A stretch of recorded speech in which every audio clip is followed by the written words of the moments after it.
বিশ্ব শৰ্মা আছে আমাৰ কোনো চিন্তা নাই আমি আৰামত শুই থাকিম কিবা হলে হিমন্ত বিশ্ব শৰ্মা চান্দত আহিব আমি কাৰো কাৰণে চিন্তা নকৰো মামা আছে মানে আমি আছো ডাইৰেক্ট কথা ঠিক কথা কৈছো নে নাই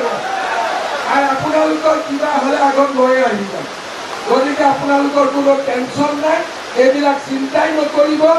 আমি কাক উচ্ছেদ কৰিব লাগে এইটো এটা বেলেগ ডিপাৰ্টমেণ্ট হয় সেইটো ডিপাৰ্টমেণ্ট বেলেগ ব্যৱস্থা সেইটো ডিপাৰ্টমেণ্ট কিন্তু আমাৰ ভাৰতীয় মানুহ অসমীয়া মানুহ কোনেও কেতিয়াও এভিকশ্যন হ'ব নোৱাৰে এইখনো মই আপোনালোকক জনাই দিম হ'ব আৰু দুই এদিনতে ইলেকশ্যনত যেতিয়া মই কেম্পিঙত আহিম তেতিয়া আৰু এটা মোক কৈছে যে বৰকাজুলি আৰু শিমলুগুৰিৰ মাজতো এখন দলং বনাব লাগে হয় নেকি তো এই দলংখনো মই আপোনালোকক জনাই দিম এই প্ৰতিশ্ৰুতিখিনিও মই আপোনালোকক দিব খুজিছোঁ আমাৰ তামোলপুৰত মোক আৰু এটা কৈছিলে যে ভূটানৰ পৰা যিবিলাক গাড়ী আহে যদি গাড়ীৰ এক্সিডেণ্ট হয় আমাৰ মানুহে ইঞ্চুৰেঞ্চ নাপায় আৰু সেইকাৰণে আমাৰ মানুহখিনিয়ে কষ্ট পাব লাগে এতিয়া আমি ভূটান চৰকাৰৰ লগত কথা পাতিছোঁ ভূটানৰ গাড়ীয়ে যদি আমাৰ মানুহক খুন্দা মাৰে মৃত্যু হয় আমাক ইঞ্চুৰেঞ্চ দিব লাগিব তাৰ বিষয়েও আমি আজি গোটেই আলোচনাখিনি আমি সমাপ্ত কৰিছোঁ কাৰণ আমি কৰিব লাগিব মই আঙাৰকাটা ৰাইজক এটা কথাই মই ক'ম এইবাৰ আপোনালোকে বিজেপিক কোকৰাঝাৰত শক্তিশালী কৰি পঠাই দিয়ক আপোনালোকৰ অহা 5 বছৰত কোনো সমস্যা নাথাকে সেই প্ৰতিশ্ৰুতি মই আপোনালোকক দিব পাৰোঁ শ্ৰদ্ধাৰ ৰাইজ আপোনালোকে দেখিছে যে তামোলপুৰৰ ৰাইজক মই কিমান ভাল পাওঁ তামোলপুৰত যেতিয়া মই আহোঁ তেতিয়া মই পাগলাদিয়া নদী চাব যাওঁ কৰি শ্ৰদ্ধাৰ ৰাইজ মোক আমাৰ দলৰ ফালৰ পৰা দিছে যে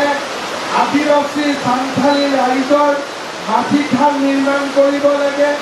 মেনকা চাহ বাগিচা এটা মোবাইল টাৱাৰ বনাব লাগে বৰঙা মেলাখন উন্নত কৰিব লাগে আৰু আমাৰ ইয়াৰ বীৰ ভোটাৰৰ সমস্যা সমাধান কৰিব লাগে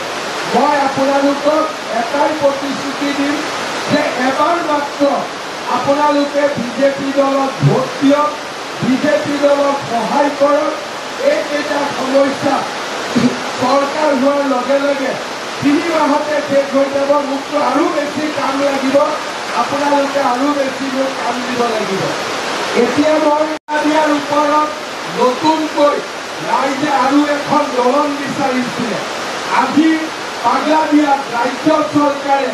এখন নহয় দুখনকৈ নতুন দলং আজি নিৰ্মাণ কৰিছে যাৰ পৰা আজি ৰাইজ উপকৃত হ'ব পাৰিছে এতিয়া মোক ৰাইজে কৈছে যে আমাৰ তামোলপুৰত বিশেষকৈ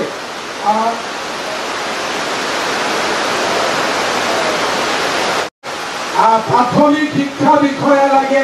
স্কুলৰ পৰিদৰ্শক লাগে আমি সববিলাক কাম কৰি তামোলপুৰক এখন পূৰ্ণাংগ জিলালৈ আমি ৰূপান্তৰিত কৰিম কাৰণ তামোলপুৰ জিলা মই নিজে নিৰ্মাণ কৰা গতিকে এই তামোলপুৰ জিলাক অসমৰ ভিতৰতে এখন আটাইতকৈ উন্নত জিলালৈ আমি ৰূপান্তৰ কৰিম সেই প্ৰতিশ্ৰুতি মই ৰাইজক দিব খোজোঁ ৰাইজ আপোনালোকে জানে যে আমাৰ তামোলপুৰত যেতিয়া আমি ইয়ালৈ আহিছিলোঁ তেতিয়া ডিচি অফিচত যোৱা মানুহৰ বহুত কষ্ট হয় মোক কোনেও দাবী কৰা নাছিল যে তামোলপুৰত জিলা লাগে কোনেও আন্দোলন কৰা নাছিল যে তামোলপুৰত জিলা লাগে কিন্তু মই নিজে তামোলপুৰৰ ৰাইজৰ দুখ কষ্ট বুজি পাই মই তামোলপুৰক অসমৰ জিলা হিচাপে ঘোষণা কৰিছিলোঁ আজি আপোনালোকে চাওক তামোলপুৰ জিলা হোৱাৰ পিছত তামোলপুৰৰ ৰাইজৰ কিমান লাগিলে 10,000 অৰুণোদয় মই তামোলপুৰক বেছিকৈ দিম কিন্তু তামোলপুৰত সকলো দুখীয়া ৰাইজে যাতে অৰুণোদয় পায় তাৰ বাবে মই ব্যৱস্থা লম এইবাৰ অৰুণোদয় লগত আমি আৰু এটা নতুন আঁচনি কৰিছোঁ 1250 টকা আমি অৰুণোদয় পাম। কিন্তু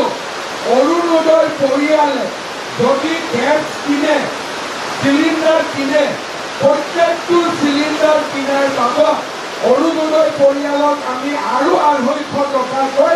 আপোনালোকৰ বেংকত আমি জমা কৰি দিম। তাৰমানে চিলিণ্ডাৰৰ দাম যদি 900 টকা আপোনালোকে 700 টকা দিব, 250 টকা চৰকাৰে দিব। চিলিণ্ডাৰৰ দাম যদি 550 টকা উজ্জ্বলা আঁচনি আপোনালোকে 250 টকা দিব, 250 টকা চৰকাৰে দিব। অৰ্থাৎ এতিয়া অৰুণোদয়ো পাম, অৰুণোদয় লগতে আমি ৰন্ধন গেছো আপোনালোকক আমি 250 টকা কমত দিম। আগতে